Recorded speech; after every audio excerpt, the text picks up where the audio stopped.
বইয়ের ভাষায় একটি কথা আছে, বৃক্ষ তোমার নাম কি, ফলে পরিচয়।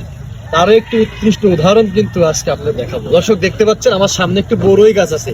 দেখেন এই বড়ই গাছটিতে যদি একটু গণনা করি আমি, তাহলে এই বড়ই গাছটিতে কিছু হলো 20 থেকে 30 পিস বড়ই আছে। কারণ এখানে যে একটি ডাল আছে, এই ডালটাতেই 1 2 3 4 5 6 7 8, এই ডালটাতে কিন্তু 8টা বড়ই আছে। দেখেন ছোট্ট একটি গাছ, 2.5 থেকে 3 ফিট উচ্চতা, এবং এই গাছটা কিন্তু প্যাকেট করা ছোট্ট একটি 8 ব্যাগের ভিতরে কিন্তু প্যাকেট করা। এই প্যাকেটে কিন্তু 20 থেকে 30 পিস বড়ই চলে এসেছে। অর্থাৎ বৃক্ষ তোমার নাম কি, ফলে পরিচয়। অরিজিনাল জাতের যদি কলমের চারা হয় তাহলে কিন্তু অল্প দিনে ফল পাওয়া সম্ভব, যেটা কিন্তু এই বড়ই গাছ দেখে আপনারা বুঝতে পারছেন।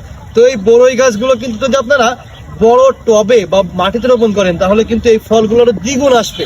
এবং আমাদের স্টকে যদি দেখাই, স্টকে কিন্তু যথেষ্ট পরিমাণে ফল সহ বড়ই গাছ আছে। আপনারা যারা ফল সহ বড়ই গাছ নিতে চান, স্টক কিন্তু আছে, কিন্তু এটা কিন্তু প্রচুর চাহিদা। অর্থাৎ এই মৌসুমে কিন্তু প্রচুর চাহিদা ফল সহ বড়ই গাছের। আপনারা যারা ফল সহ বড়ই গাছ নিতে চান তারা কিন্তু আমাদের কাছ থেকে এই ধরনের ফল সহ বড়ই গাছ নিতে পারবেন বাংলাদেশের যে কোনো জেলা থেকে। আপনার নিজ বাড়িতে ছাদের পরে এই রকমের ছোট্ট একটি গাছে বড়ই ধরে থাকবেন, আপনি বিকেল বেলায় আলতো বাতাস হবে, এই বাতাসে যদি গিয়ে আপনি একটা বড়ই ছিঁড়ে খান, এটার যে অনুভূতি, এটা আলহামদুলিল্লাহ অনেক আলাদা। এজন্য বলবো যারা আপনারা বড়ই প্রেমিক আছেন তারা কিন্তু এই ধরনের ফল সহ বড়ই গাছগুলো রোপণ করতে পারেন।